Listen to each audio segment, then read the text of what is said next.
सीमा पाकिस्तान से नेपाल के रास्ते भारत होते हुए ग्रेटर नोएडा कैसे पहुंच गई?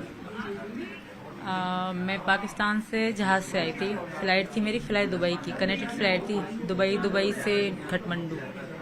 तो वहीं से फिर वेन पकड़ी पोखरा से मैंने बस करके दिल्ली की कराई। 15,000 में हमारी 3 सीट बुक हुई, नेपाली 15,000।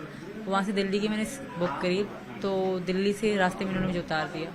वहाँ जब बॉर्डर पे थी आप तो क्या क्या पूछा गया, क्या क्या जानने की कोशिश की, या जो वहाँ पे मिलिट्री थी, जो सिक्योरिटी फोर्सेस थी, वो क्या जानने की कोशिश की आपसे? पूछा आपसे, कोई बातचीत हुई? एक ही आया था, ज्यादा नहीं आया। मतलब नेपालियों ने तो मुझसे पूछा ही नहीं, मुझसे बात ही ना करी। जब नेपाल बॉर्डर क्रॉस कर रहे थे ना, तो उन्होंने मुझसे बात भी ना करी। मतलब ऐसा, जब बॉर्डर आने से पहले जो बस का कंडक्टर था उसने हमारे नाम लिख दिए थे कि सीमा, मेरे बच्चों का। आपने अपने बच्चों के नाम क्या बताए थे? जो हिंदू धर्म है, प्रेम का, राज, परी और मुन्नी। मैंने अपना सीमा और इनका सचिन पति का बताया था। तो क्या पूछा था वहाँ, क्या जानने की कोशिश की थी? जब नेपालियों ने तो कुछ पूछा ही नहीं मुझसे, कोई भी सवाल नहीं करा। कि अपनी नेपालियों से पूछ रहे थे कि ये इंडिया की है, कहाँ इंडिया जा रही है। जो इंडिया का एक ही पुलिस ऑफिसर आया था, ओनली एक ही आया था। वो सब अच्छा, बहुत अच्छा था वो। उसने बस मुझसे एड्रेस पूछा, पति का नाम पूछा और मेरे बच्चों से प्यार करा था। बीमार थे ना मेरे बच्चे, सारे से गोदी में पड़े हुए थे। इससे ज्यादा उन्होंने कुछ सवाल नहीं करे। वो बहुत अच्छा इंसान था शायद, बस यही। उन्होंने कार्ड वार्ड कुछ नहीं पूछा मुझसे। हाँ, बस ऐसा पूछ रहे थे कि तुम्हारे पति क्या करते हैं, या कहाँ जा रही हो? नोएडा जा रही हूँ, रब्बूपुरा में। तो इनका नाम बताया मैंने, कहा ये मेरे पति हैं। मैं वहीं जा रही हूँ, मैं ठकरायन हूँ, वो ठाकुर है।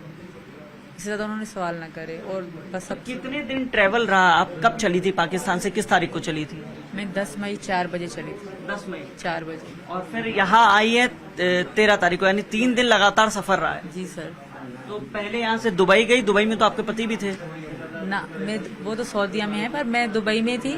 दुबई में मेरा फ्लाइट। इस दौरान 3 दिनों में कोई बातचीत हुई पति से? ना, इन दिनों में ना नहीं हुई। मैं उधर एयरपोर्ट के अंदर ही थी। एयरपोर्ट से बाहर हम गए ना, कनेक्टेड फ्लाइट थी ना, एयरपोर्ट से बाहर आउट नहीं जाने देते। तो वहीं से दूसरे जहाज में बिठा दिया। फिर काठमांडू 11 की सुबह में पहुंच गई काठमांडू। ठीक है। फिर काठमांडू के बाद वेन पकड़ी, मैं गई सीधा पोखरा, क्योंकि किसी ने मुझे कहा कि पोखरा से आपको दिल्ली की बस मिल जाएगी आराम से। अच्छा। किसी ने वहीं नेपाल में ही पता पड़ी ना। नेपाल लोग सब हिंदी कर लेते हैं, हिंदी बोल लेते हैं। ठीक है।